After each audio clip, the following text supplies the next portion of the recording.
señores y señoras de la Fundación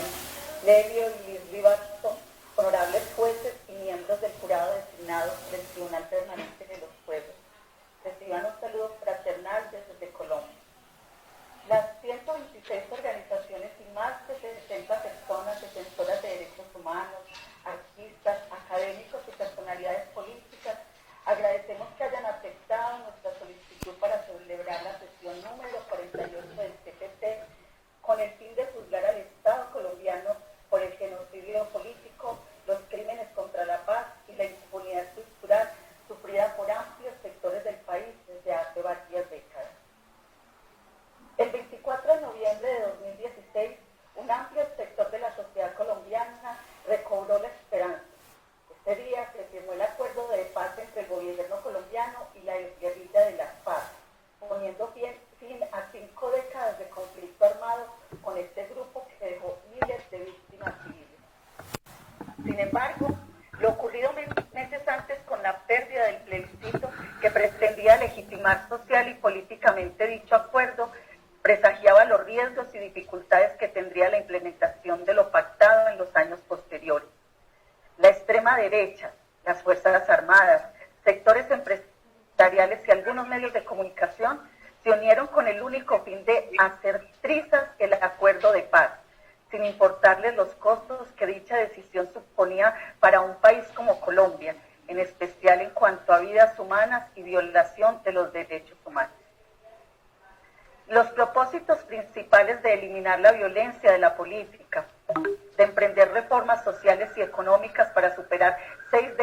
décadas de guerra interna y de violación sistemática de los derechos humanos y también de los derechos de los pueblos, y así avanzar hacia la construcción de una paz estable y duradera, nuevamente fue traicionada, como ha ocurrido en otros momentos históricos del país en los que se han firmado acuerdos de paz. Hoy asistimos a un nuevo ciclo de violencia que se expresa en el exterminio de líderes y lideresas sociales que luchan por la paz y el cumplimiento del acuerdo, por la defensa de los territorios y el desarrollo alternativo. La represión se ensaña contra quienes denuncian las agresiones, las violaciones a los derechos humanos, la impunidad estructural y la persistencia de este exterminio. En los 4 años de implementación del acuerdo han sido asesinadas 1.141 líderes y lideresas sociales, defensores y defensoras de derechos humanos. Solo el año anterior, en el 2020, se registraron 310 asesinatos y en lo que llevamos de este año ya van 14 líderes sociales asesinados. Además, se cometieron 90 masacres que dejaron un total de 375 víctimas. En lo que llevamos de este año ya son 6 las masacres con un total de 20.000 víctimas. Estas masacres se cometieron en 23 de los 32 departamentos del país, afectando a 63 municipios, los cuales tienen como característica una alta militarización y la presencia de estructuras paramilitares. Un alto porcentaje de los líderes y lideresas sociales asesinadas son ambientalistas, que se oponen al saqueo de los bienes comunes y el despojo de los territorios. De acuerdo con la organización Global Witness, Colombia es el país más peligroso para los ambientalistas por la persecución, amenazas y asesinatos que sufren. En los últimos 3 años han sido asesinadas 138 de ellos. Por su parte, la Fundación para la Libertad de Prensa registró que entre los años 2017 y 2020, más de 2.500 periodistas fueron víctimas de diferentes modalidades de agresión. En la mayoría de los casos, el ataque fue contra medios regionales alternativos y periodistas independientes. A lo anterior se suma el asesinato de 254 firmantes del acuerdo de paz y la desaparición forzada de 14 de ellos, además del asesinato de 39 de sus familiares. Pese a las denuncias y a las exigencias nacionales e internacionales, el gobierno colombiano sigue sin entender la situación y los hechos se repiten en total impunidad, repitiendo la historia de otros acuerdos de paz en décadas pasadas. Pero Pero estos casos que acabo de reseñar no son nuevos. Por desgracia, obedecen a una práctica sistemática y persistente de agresiones y exterminios contra sectores sociales, comunidades, organizaciones y partidos políticos, los cuales se fundamentan en prácticas, doctrinas, políticas y estrategias que tienen por objetivo acallar y eliminar la oposición, el pensamiento crítico y las alternativas de transformación social y política que el país requiere para fortalecer la democracia y la garantía integral de derechos. La doctrina de seguridad nacional y del enemigo interno sigue siendo una realidad en el país, lo que se evidencia, por ejemplo, en el comportamiento y accionar de la fuerza pública. Desde el año 2017, la Policía Nacional y su escuadrón móvil antidisturbios han sido responsables del asesinato de por lo menos 312 personas, la tortura, los tratos crueles, inhumanos y degradantes de 39.316 personas y la violencia sexual contra 102 mujeres. A esto se suman las cerca de 10.000 ejecuciones extrajudiciales cometidas por el Ejército Nacional entre los años 2002 y 2009 en el marco de la política de la seguridad democrática del expresidente Álvaro Uribe Vélez. El asesinato de los firmantes del acuerdo de paz y la negativa del gobierno actual a respetar lo negociado con las FARC hace parte de una violenta tradición del Estado colombiano de desconocer los procesos de negociación y los pactos de salida negociada al conflicto, lo que constituye verdaderos crímenes contra la paz,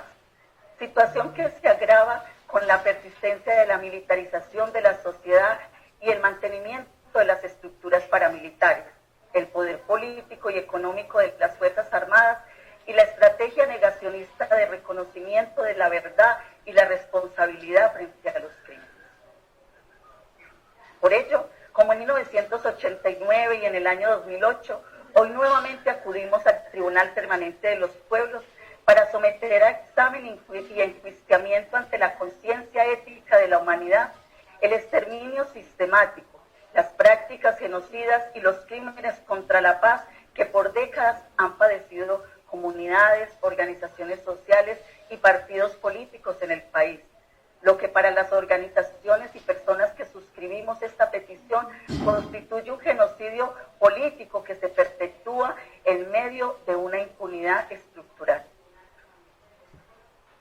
Dicho genocidio se ha valido de diversas modalidades de agresión prohibidas por el Sistema Internacional de los Derechos Humanos, tales como las desapariciones forzadas, las ejecuciones extrajudiciales, la tortura, los tratos inhumanos y degradantes y la judicialización, la violencia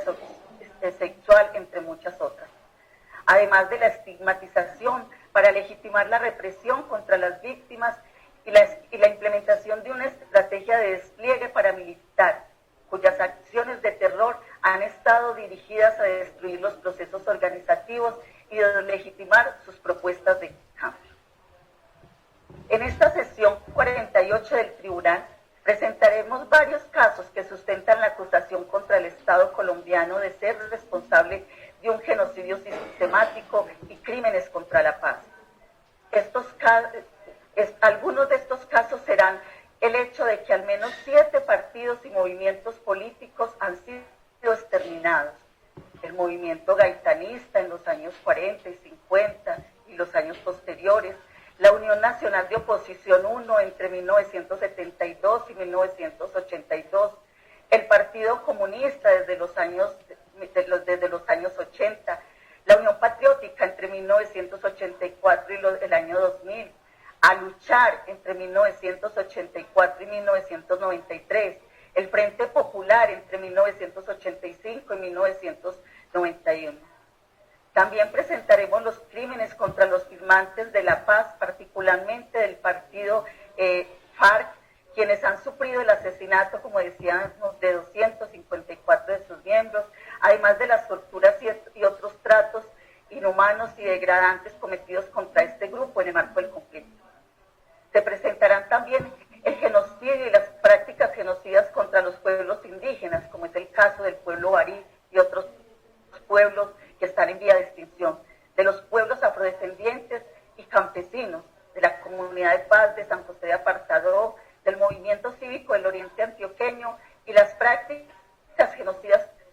el movimiento estudiantil, el movimiento sindical, el movimiento agrario y campesino de víctimas y de derechos humanos, entre otros. El genocidio político, los crímenes contra la paz y la impunidad estructural representan una realidad en el país que obstaculiza la consolidación de la paz, la democracia y la garantía de derechos, y mantiene intactas las estructuras políticas y económicas del poder que favorecen los crímenes. Estas acusaciones serán ampliamente presentadas y sustentadas por la doctora Ángela María Buitrago y el doctor Iván Velázquez Gómez, fiscales delegados ante el Tribunal Permanente de los Pueblos para esta sección sobre el genocidio político en Colombia. Muchísimas gracias a todos